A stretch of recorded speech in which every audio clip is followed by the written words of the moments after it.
Subscribe करंतु विपिन बिहारी सामल channel को press करंतु पाखरे थिबा बेल आइकन को जा फल रे प्रतिदिन अपलोड होउथिबा आध्यात्मिक कथावस्तु को आपण माने सुनि परिबे। ओम गुरुदेवाय नमः। ओम गुरुदेवाय नमः। ओम गुरुदेवाय नमः। नारायणं नमस्कृत्यं नरं चैव नरोत्तमं देवीं सरस्वती व्यासं ततो जयमुदीरयेत्। मुखं करोति वाचालं पङ्गुं लङ्घयते गिरिं यत्कृपातमः वन्दे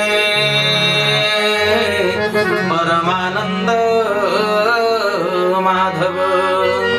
सर्वप्रथमे से जगतर नाथ जगन्नाथ अखिलेश्वर निखिलेश्वर जगदीश्वर से परम प्रेममय परम कारुणिक जुगावतार भावग्राही गुरु स्वामींकर अभय चरणारविंद जुगले कोटि कोटि अनंत कोटि बार भूमिपात साष्टांग दंडवत। तत्परे ए कथावस्तु को श्रवण करुवा समस्त सदात्मा दिव्यात्मा मानंकु सप्रेम गुरु स्वामी प्रणाम प्रीतिभरा नमस्कार। सजन वृंद भागवत प्रथम स्कंद तृतीय अध्याय रे थिबा 21 अवतार संपर्क रे आमे आलोचना करि सारी छंती। बहुत श्रद्धालु भाई भौणी माने अनुरोध करी कहिसंती जे आपण भागवत को जेपरि धाडी धाडी आलोचना करूचंती जीवनर आयुष शेष होई जीवो हेले आलोचना शेष होई परिबो नाही। तेनु मुख्य प्रसंग को आधार करी आलोचना कले भल हेबो। अनेकंको अनुरोध को रक्षा करी आमे एबे किछि मुख्य प्रसंग आलोचना करिबा। आ भागवतर धाडी धाडी आलोचना करिबा नाही। मु भी से कथा को स्वीकार कली। प्रकृत रे द्वादश स्कंद भागवत हमर आयुष नथिबो धाडी धाडी बुझेइला बेलो। तेनु किछि मुख्य प्रसंग को नै आमे आलोचना आगो को जारी रखिबा। सौनक आदि ऋषि मानकर प्रश्न थिला, हे सुत महर्षि कि प्रयोजने जगन्नाथ देवकी उदरु संभूत भगवान केउ कारणरु अवतार ग्रहण करन्ति ताहा भागवतर वर्णना अनुଯାୟୀ संक्षेप रे हमर आलोचना सरी जाइछि। एबे परवर्ती प्रश्नरु आलोचना आरंभ करिबा। सौनक कोन प्रश्न करी चंती ता पूर्वरु सामान्य भाबरे कहिबी एतिकी जे मनीष कलिकलमसरु केमिति उद्धार पाइबो बोली जेतेबेले सौनक आदि ऋषिगण नैमिषारण्य रे 88,000 ऋषिंकर प्रतिनिधित्व करी सौनक प्रश्न पचारि छंती। ऋषि माने पचारि छंती एवं सुत सेठी कोन कहि छंती। सुत कहिथिले ए कोळी जुगे जेते नरे कोड़ीबे माया अंधकारे ताहांकु तपन उदित होइब भावे भागवत।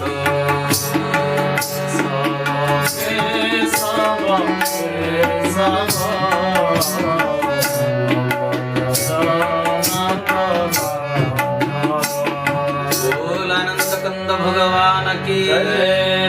कले कली जुगर नर नारी मायांधकार रे अंडाली हेबे। स्थूल आखि रे स्थूल संसार को देखुथिबे। मिछ संसार रो सुख मिछ सुख रे माती रहिबे। ज्ञान चक्षु खोलिले से माने सत्य को दर्शन करि पारिबे। तबे ज्ञान चक्षु को उन्मीलन करिवो की भाबरे जे माने भागवत श्रवण करिवे सत्संग करिवे सेमानक जीवन आकाश रे ज्ञानर सूर्य उदय हेबो। ए भागवत मु केउठु सुनिथिली बोली कहउचंती सुत।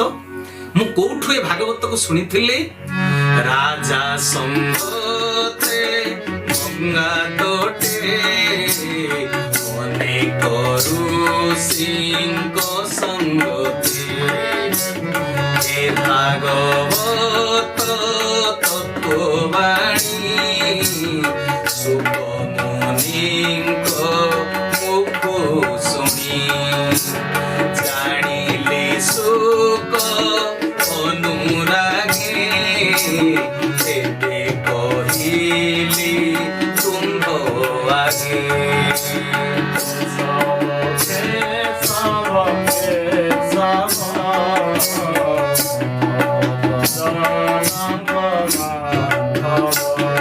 बोल सच्चिदानंद भगवान की।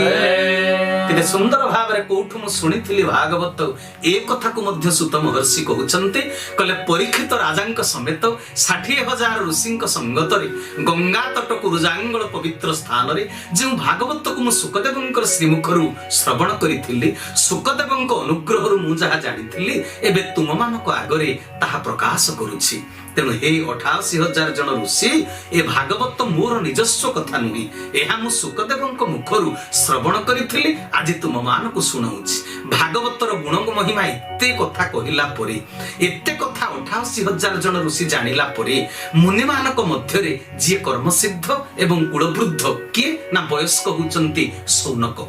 कुलवृद्ध वयस्क सौनक ऋषि सुतंको पचारिले हे शांत चित हे स्थित प्रज्ञ हे महाधीर भागवत बकता हे सौनक तुमे माने तुम अनेक जेते सब संसार रे अछंती समस्तंक भितरे तुमे होच श्रेष्ठ बकता तमे होच श्रेष्ठ बकता आमको से भागवत कथा कुह। सौनक कहउचंती हे सुत महर्षि आमको से भागवत कथा कुह जे भागवतर रसामृत को जाह्नवी तटरे आनंद घाट रे सुखदेव गोस्वामी परीक्षित महाराज को कहिले हेले आपण आमर ए जिज्ञासार प्रथमे समाधान करंतु। तबे जिज्ञासाटा कोन थिला कोन पचारुचंती सौनक ऋषि जे आमर प्रथमे ए जिज्ञासा आपण समाधान करी भागवत आड़को आपण आगेइबे आपण आमको भागवत श्रवण करेइबे। तबे कोन थिला प्रश्न कोन थिला जिज्ञासा ए भागवत शास्त्र केवे व्यास रचिले केउ जुगे काहार बोले चाहि बसी कि भावे कि हे तू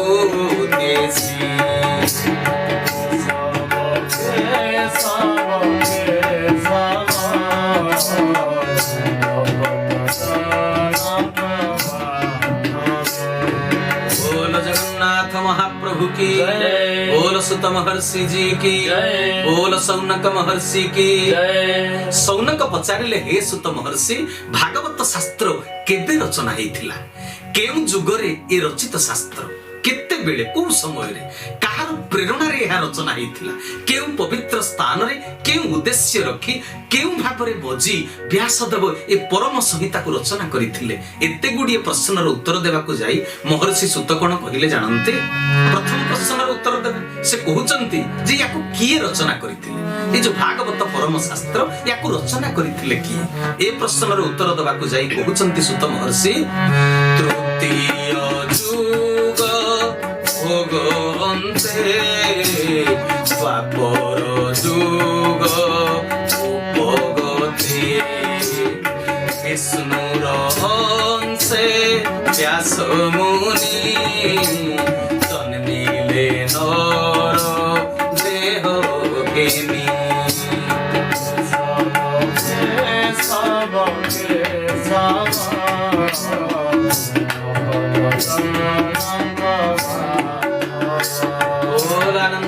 भगवान की सुत कहिले वर्तमान जो चतुर्युग चालू रही अर्थात श्वेतवराह कल्पर सप्तम मनंतर वैवस्वत मनंतर 28 नंबर चतुर्युगर ए जो द्वापर युग ए जो युग भोगर शेष समय रे महाभारत युद्ध संगठित हेबार अव्यवहित पूर्वरु ऋषि पराशरंक उरसरु योजनगंधा सत्यवती गर्भरु जन्म लाभ कले कृष्ण दीपायन व्यासदेव समस्त अवतार तो विष्णुंकर अंशरु आसंती अनेक प्रकार अवतारंक मध्यरे व्यासदेव होउचंती भगवानंकर गोटी अंशरु आसीथिले से होउचंती कला अवतार ज्ञान कला को धारण करी से धरापृष्ठ को आसीथिले जे विष्णुंक कला शक्ति बलरे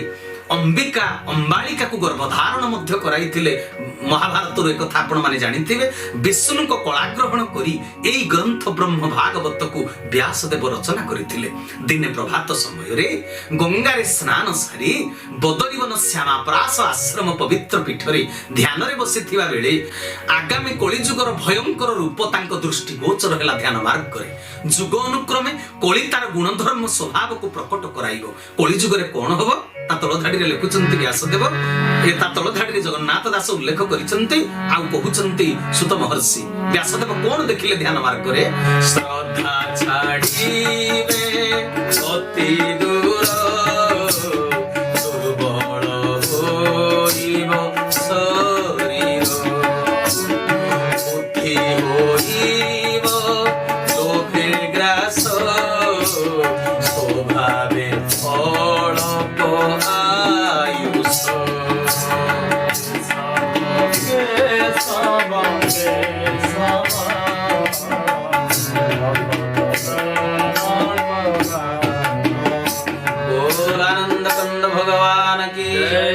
महर्षि व्यासदेव ध्यान मार्ग दर्शन कले एभली घटना घटिब दुर्भागा होइबे सकले एहा जानिले जोग बळे कलिजुगरे मनीष मनरु मानव धर्म पालनर श्रद्धा कमिजिब परापणार भाव सेमानक भितर एते मात्रा रे आसीबो समस्तंकु हिंसा करिवे हिंसा कले अन्य अपेक्षा निजर बेसी क्षति हुए तेणु अन्य उपरे क्रोध करवा उचित नुहे अन्यर दोष गुण मंद गुण धरवा उचित नुहे कारण अन्यर मंद को देखिले निजे ही मंद हो अन्य को हिंसा कले अन्य अपेक्षा निजर बेसी क्षति हब हिंसा गुण विष भली निज देहरे निजे विष सृष्टि करी कलिजुगर मनीष समस्ते शक्तिहीन होई पड़िबे लोभग्रस्त होई निजर सत्बुद्धि को नष्ट करी देबे कर्म न करी फल चाहिबे अलसुआ होई शरीर को रोगाग्रस्त करी अल्प आयुष समस्ते होई जिवे दुर्लभ मनुष्य जन्मर सौभाग्य दुर्भाग्य रे परिणत होई जिवो जोग बल रे ध्यान बल रे भविष्यत कलिजुगर ए घटना को दर्शन करी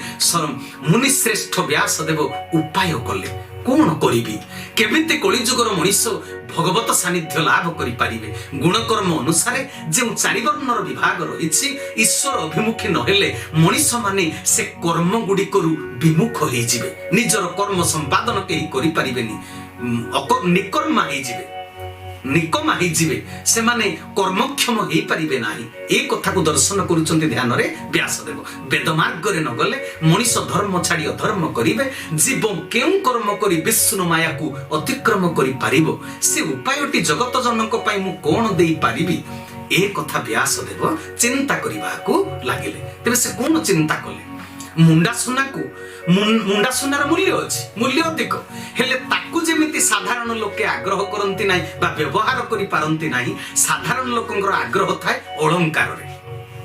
ठीक सेमिति ईश्वर दत्त वेद ज्ञान हेउछि मुंडा सुना भଳି ताकू समस्ते आग्रह न करी भय करिवे वेद को आग्रह न कले केही मानव धर्म पालन करि पारिबे नाही वेद प्रति आग्रह सृष्टि करिबा पई व्यासदेव वेद को चारि भाग करिदेले सुमंत पैल वैशंपायन और जैमिनी ऋषि चारि जन को चारि वेद भाग करी बांटी देले ऋक वेद शिक्षा कले कि ना पैल मुनि सामवेद अध्ययन कले जैमिनी ऋषि यजुर्वेद शिक्षा कले वैशंपायन ऋषि अथर्व वेद शिक्षा कले कि ना सुमंत बा तांकर अन्य नाम अंगिरा ऋषि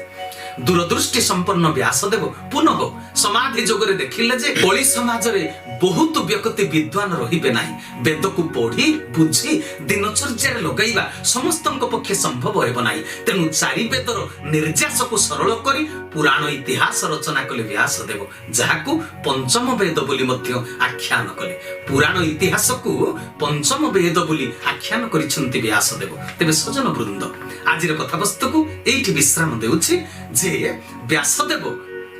वेद को चारि भाग कले ऋ यजुः साम अथर्व जगतर कल्याण निमित्त पुणी वेद को समस्ते बुझी पारिबेनी सेटा मुंडा सुना ताकू केही जानी पारिबे नाही बुझी पारिबे नाही बोली अलंकार करिदेले अर्थात वेदर सारगर्भक कथा को जनसमाजर केमिति कर्म अधिकार केमिति सी